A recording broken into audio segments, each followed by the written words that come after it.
श्री कृष्णाय वासुदेवाय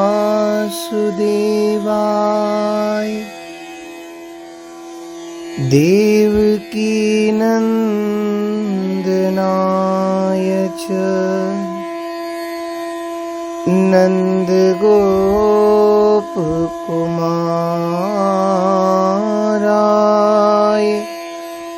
श्री गोविंदाय नमो नमः। जय श्री कृष्ण। श्री भक्त चैत्र भक्तमाल के अंतर्गत हम लोग भगवान के जय जय मीन वराह कमठ नर हरि बलि बावन अवतारों का श्रवण कर रहे थे। पूर्व प्रसंग में भगवान ऋषभदेव का वर्णन हम लोगों ने श्रवण किया। भगवते ऋषभाय तस्मै। आगे श्री हयग्रीव अवतार। सृष्टि रचना में अत्यंत व्यस्त श्री ब्रह्मा जी के देखते देखते मधु और कैटभ नाम के दैत्यों ने वेदों को हर लिया और तुरंत रसातल में जा पहुंचे। वेदों का हरण हो जाने पर ब्रह्मा जी को बड़ा खेद हुआ। उन पर मोह छा गया। तब वह यह विचार करते हुए कि वेद ही तो मेरे नेत्र हैं, वेद ही मेरे परम बल हैं, वेद ही मेरे परम गुरु तथा वेद ही मेरे सर्वोत्तम उपास्य देव हैं। मैं वेदों के बिना संसार की उत्तम सृष्टि कैसे कर सकता हूँ। वे भगवान श्री हरि की शरण गए और उन्होंने हाथ जोड़कर भगवान की स्तुति की। ब्रह्मा जी की स्तुति को सुनकर भक्त वत्सल भगवान वेदों की रक्षा करने के लिए हयग्रीव रूप धारण करके रसातल में जा पहुंचे और वहां जाकर परम योग का आश्रय ले शिक्षा के नियमानुसार उद्दात आदि स्वरों से युक्त उच्च स्वर से सामवेद का गान करने लगे। उन दोनों असुरों ने वह शब्द सुनकर वेदों को कालपाश से आबद्ध करके रसातल में फेंक दिया और स्वयं उसी ओर दौड़े जिधर से ध्वनि आ रही थी। इसी बीच हयग्रीव रूपधारी भगवान श्री हरि ने रसातल में पड़े हुए उन संपूर्ण वेदों को ले लिया तथा ब्रह्मा जी को पुनः वापस दे दिया और फिर वे अपने आदि रूप में आ गए। इधर वे ध्वनि के स्थान पर आकर के मधु और कैटभ दोनों दानवों ने जब कुछ नहीं देखा तो वे बड़े वेग से फिर वहीं लौट आए जहां उन वेदों को नीचे डाल के रखा था। वहां देखने पर उन्हें वह स्थान सूना दिखाई दिया, वेद नहीं मिले।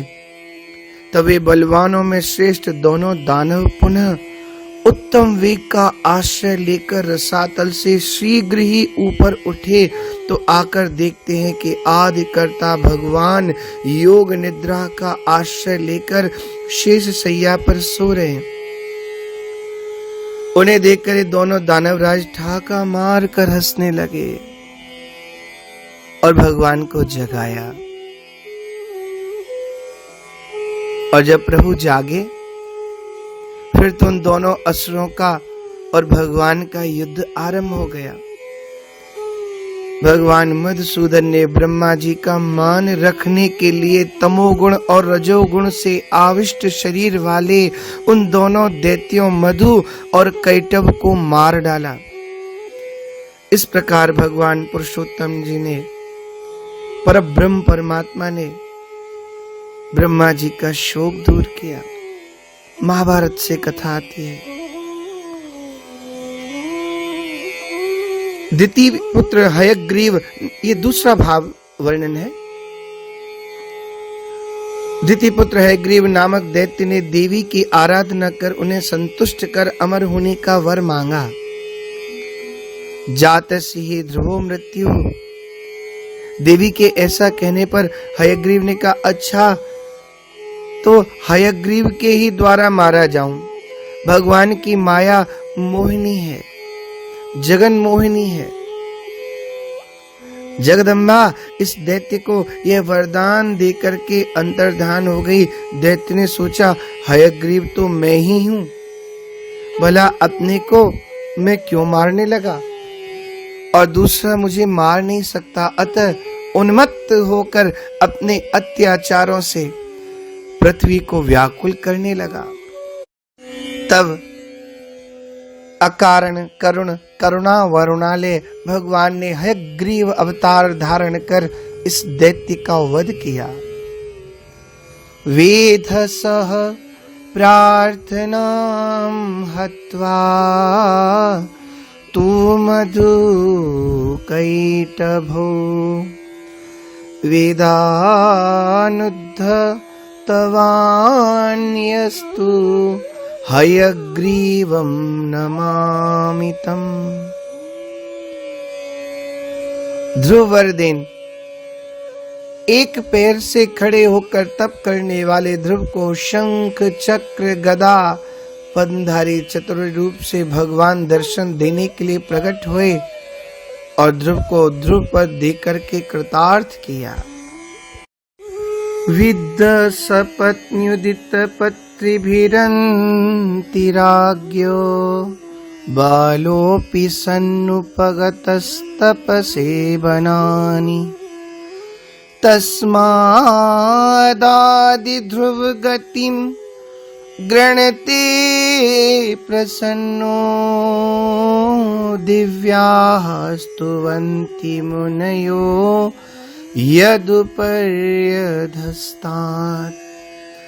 अपने पिता राजा उत्तानपाद के पास बैठे हुए 5 वर्ष के बालक ध्रुव को उनकी सौतेली माता सुरुचि ने अपने वचन बाणों से भेद दिया। इतनी छोटी अवस्था होने पर भी वे उस ग्लानि से तपस्या करने के लिए वन में चले गए। उनकी प्रार्थना पर प्रसन्न होकर भगवान प्रकट हुए और उन्होंने ध्रुव को ध्रुव पद का वरदान दिया। आज भी ध्रुव के ऊपर नीचे प्रदक्षिणा करते हुए दिव्य महर्षिगण उनकी स्तुति करते रहते हैं। भागवत प्रथम स्कंद 3 अध्याय के 8वें श्लोक में देवर्षि नारद के अवतार का संकेत है। उसके अनुसार 24 अवतारों में श्री नारद जी की भी गणना होनी चाहिए। नारद जी ने ध्रुव को उपदेश देकर सफल होने का वरदान दिया ही था, अतः ध्रुव वरदेन से श्री नारद जी का भी ग्रहण होना चाहिए। तृतीयं ऋषि सर्गं च देवर्षि त्वमुपेत्य सह तंत्रं सात्वतमाश्चष्ट नैष्कर्म्य कर्मणां यतः तंत्रं सात्वतमाश्चष्ट नैष्कर्म्य कर्मणां यतः। अर्थात ऋषियों की सृष्टि में भगवान ने देवर्षि नारद के रूप में तीसरा अवतार ग्रहण किया और सात्व तंत्र नारद पांचरात्र का उपदेश किया, जिसमें कर्मों के बंधन से कर्म द्वारा मुक्ति पाने का उपाय वर्णित है। इसके उपरांत श्री धन्वंतरी क्षीर सागर का मंथन होने पर आप अमृत कलश लेकर प्रकट हुए। दैत्यों द्वारा छीने गए यज्ञों के भाग तथा अमृत देवताओं को आपकी कृपा से ही मिला। आपने संसार को आयुर्वेद विद्या देकर अनंत रोगों से मुक्त किया। अमृत वितरण हो जाने पर देवराज इंद्र ने इनसे देव वैद्य पद स्वीकार करने की प्रार्थना की। इन्होंने इंद्र की इच्छा अनुसार अमरावती में निवास करना स्वीकार कर लिया। कुछ समय बाद पृथ्वी पर अनेक व्याधियां फैली तब इंद्र की प्रार्थना से भगवान धन्वंतरी ने काशीराज दिवोदास के रूप में पृथ्वी पर अवतार धारण किया।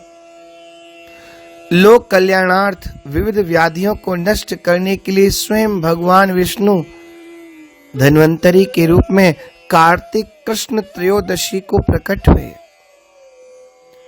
साक्षात विष्णु के अंश से प्रकट होने से ये भी श्री हरि के समान श्याम एवं दिव्य थे। देवान कृशान सुर संग निपीडितांगान दृष्ट्वा दयालु रमृतम वितरीतु कामः तथोधि मंथन विधौ प्रकटो भवद्यो धन्वन्तरी स भगवानवतात् सदानः।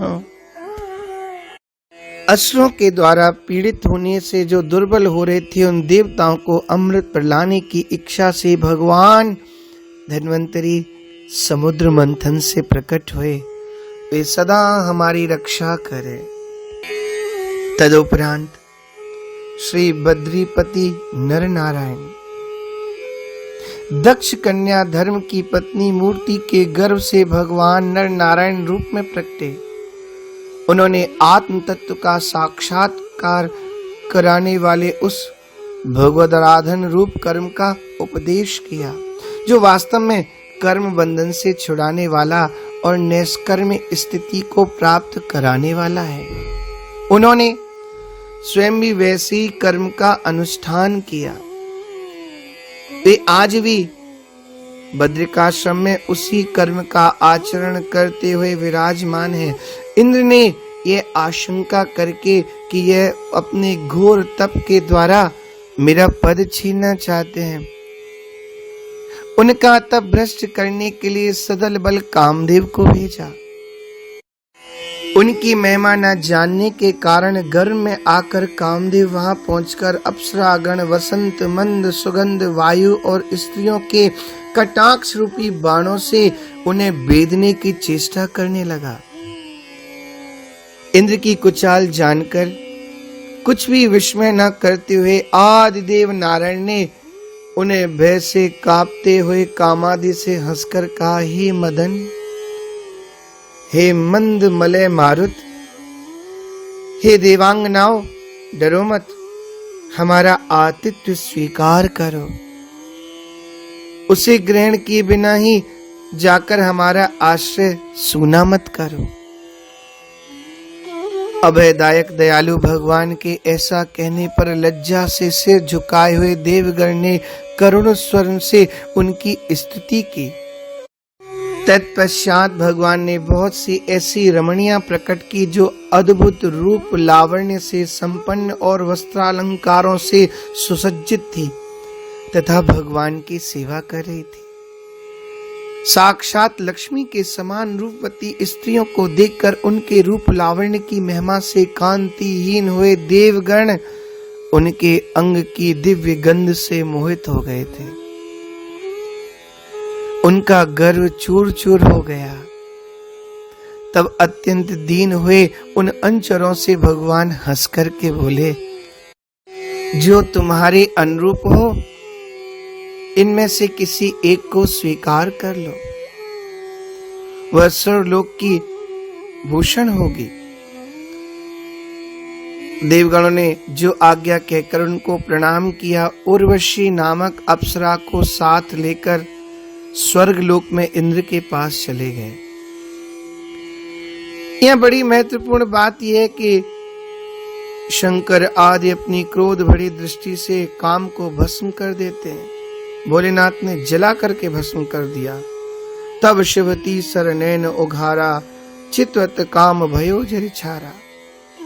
वही क्रोध नर नारायण के विमल हृदय में प्रवेश करने के पूर्व ही डर के मारे कांप जाता है। फिर भला उनके हृदय में काम का प्रवेश हो ही कैसे सकता है। श्रीमद् भागवत का ही वाक्य है,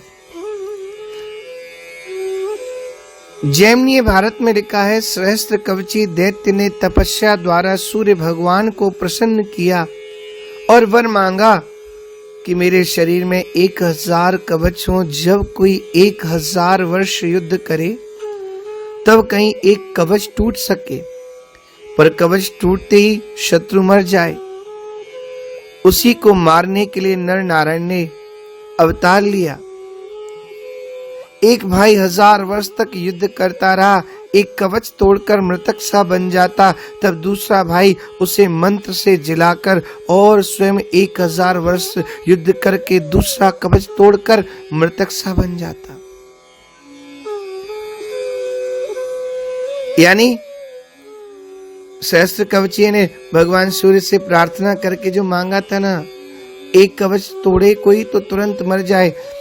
तो पहले नारायण ने युद्ध किया, उन्होंने मरने का अभिनय किया। 1000 वर्ष के बाद कवच तोड़ने के बाद तो नर खड़े हो गए, कहते यदि मेरी तपस्या में बल है तो ये जीवित हो जाए। और फिर उन्होंने युद्ध किया 1000 वर्ष में। जब इन्होंने एक कवच तोड़ दिया, फिर ये मृतक यानी मरने का अभिनय करने लगे, तब नारायण उठ गए, मेरी तपस्या में बल हो तो ये जीवित हो जाए। फिर नारायण ने युद्ध किया। ऐसे दोनों ने युद्ध करते करते इसके 999 कवच तोड़ दिए। शरीर पर एक कवच बचा। अब इस कवच को लेकर के सहस्त्र कवची ने विचार किया, दैत्य ने, जिन्होंने 999 कवच तोड़ डाले तो एक कवच को भी तोड़ करके ये मुझे मृत्यु प्रदान कर देंगे। इसलिए वो लड़ते लड़ते दैत्य भाग करके सूर्य मंडल में लीन हो गया और आगे जाकर वही असुर द्वापर में कर्ण बना, जो गर्भ से ही कवच धारण करके पैदा हुआ था। और अब की बार बारी नर की थी, यानी अर्जुन की बारी थी। नर है अर्जुन, नारायण है भगवान श्री कृष्ण। तो भगवान श्री कृष्ण ने विचार किया, अर्जुन यानी नर इस दैत्य को ऐसे नहीं मार सकता, इसलिए इंद्र के द्वारा और भिक्षा में वह कवच कुंडल मांग करके तब फिर उस सहस्त्र कवचीय दैत्य यानी कर्ण का वध किया। साकेतवासी संत शिरोमणि श्री पंडित रामवल्लभ शरण जी महाराज कहते थे कि भगवान ने विचारा कि कलयुग बड़ा प्रबल है, भरत खंडी केवल कर्म भूमि है, अन्य खंड भूमि तो भोग भूमि है। काल के प्रभाव से शास्त्र का कथन मनन ज्ञान कुछ भी जीव न कर सकेंगे। इस प्रकार दया से आर्द्र चित्र होकर के समस्त भारत के बदले का तप हम ही करेंगे। हमारे दर्शन मात्र से उनका तप पूर्ण समझा जाएगा। ऐसा विचार करके वे अवतार लेकर बद्रिकाश्रम में जाकर तप करने लगे। वहां श्री नारद जी अत्यंत भक्ति भाव से भगवान की उपासना करते हैं, तो इसलिए तब प्रभु वहां करते हैं। इसके उपरांत श्री दत्तात्रेय महर्षि अत्रि की तपस्या से चित्रकूट में माता अनसुईया के गर्भ से दत्तात्रेय भगवान प्रकट हुए। वर देते समय भगवान ने कहा था, मैंने अपने को तुम्हें दत्त अर्थात दे दिया, अतः दत्त नाम पड़ा। दत्तात्रेय भगवान के चरणों की सेवा से राजा यदु तथा सहस्त्रार्जुन आदि ने योग भोग तथा मोक्ष की भी सिद्धियां प्राप्त की थी। ऐसा दत्तात्रेय अवतार। तदोपरांत श्री कपिल देव महर्षि कर्दम की धर्मपत्नी देवहूति के गर्भ से बिंदु सरोवर के निकट 9 बहनों के साथ भगवान कपिल देव प्रकट हुए। इन्होंने अपनी माता को आत्मज्ञान का उपदेश दिया, जिससे वे भगवान के वास्तविक स्वरूप को समझकर स्वल्प समय में ही मोक्ष पद की उनको प्राप्ति हो गई। श्री कपिल देव जी माता को उपदेश देकर उनकी अनुमति लेकर बिंदुसर से समुद्र तट पर आ विराजे। वहां अश्वमेध यज्ञ के अश्व को खोजते हुए राजा सगर के 60,000 पुत्र भागवत अपराध रूप से पाप से भस्म हो गए। आपकी कृपा से ही श्री गंगा जी धरातल पर आई। उन सगर पुत्रों का तो उद्धार हुआ ही, आज भी जगत का कल्याण हो रहा है। आज भी गंगा सागर संगम में श्री कपिल भगवान विराजमान हैं। आपने ऋषियों को सांख्य शास्त्र का उपदेश दिया। आप सांख्य योग के आचार्य हैं। श्रीमद् भागवत में वर्णन है, परम प्रधानम पुरुषम महांतम कालम कविम त्रिवृत्तम लोकपालम आत्मानुभूत्यानुगत प्रपंचम स्वच्छंद शक्तिम कपिलम प्रपद्ये स्वच्छंद शक्तिम कपिलम प्रपद्ये। अर्थात कर्दम जी कहते हैं, हे भगवान, आप परब्रह्म हैं। सारी शक्तियां आपके अधीन हैं। प्रकृति, पुरुष, महतत्व, त्रिविध काल, अहंकार, समस्त लोक एवं लोकपालों के रूप में आप ही प्रकट हैं। आप सर्वज्ञ परमात्मा ही इस सारे प्रपंच को चेतन शक्ति के द्वारा अपने में लीन कर लेते हैं। अतः इन सब से आप परे हैं। मैं आप भगवान कपिल देव की शरण में हूं। बारंबार आपकी शरण को मैं स्वीकार करता हूं। श्री कर्दम जी ने ऐसे भगवान कपिल की स्तुति की। यद्यपि पिता हैं पर जानते हैं ये साक्षात पर ब्रह्म परमात्मा है। स्वच्छंद शक्तिम कपिलम प्रपद्ये। ऐसे भगवान कपिल अद्भुत सांख्य शास्त्र का बड़ा सुंदर, बड़ा अद्भुत वर्णन किया। ऐसे श्री कपिल देव को हम सब प्रणाम करें। और ऐसी कहावत हो गई ना, और तीर्थ बार बार गंगा सागर एक बार। पर संत लोग कहते, भैया आजकल तो लोग कई बार गंगा सागर हो आते, फिर इस बात का मतलब क्या कि गंगा सागर एक बार। तो संत कहते हैं, श्रीमद् भागवत के अंतर्गत जितने भी प्रसंग आते हैं ना, तो बोले ये बात यहाँ पर लगती है। बोले और प्रसंग सब बार बार, पर कपिल उपाख्यान एक ही बार। एक बार जिसने बड़े भाव से, मन से इस कपिल उपाख्यान का श्रवण कर लिया, भगवान कपिल की वाणी का ध्यान कर लिया, समझो एक ही बार में उनका कल्याण हो गया। ऐसे श्री कपिल भगवान को हमारा बारंबार नमन, बारंबार प्रणाम। तो अवतार भगवान के हम लोग श्रवण कर रहे हैं। आगे का प्रसंग हम लोग अगले इस भाग में श्रवण करेंगे। जय श्री कृष्ण।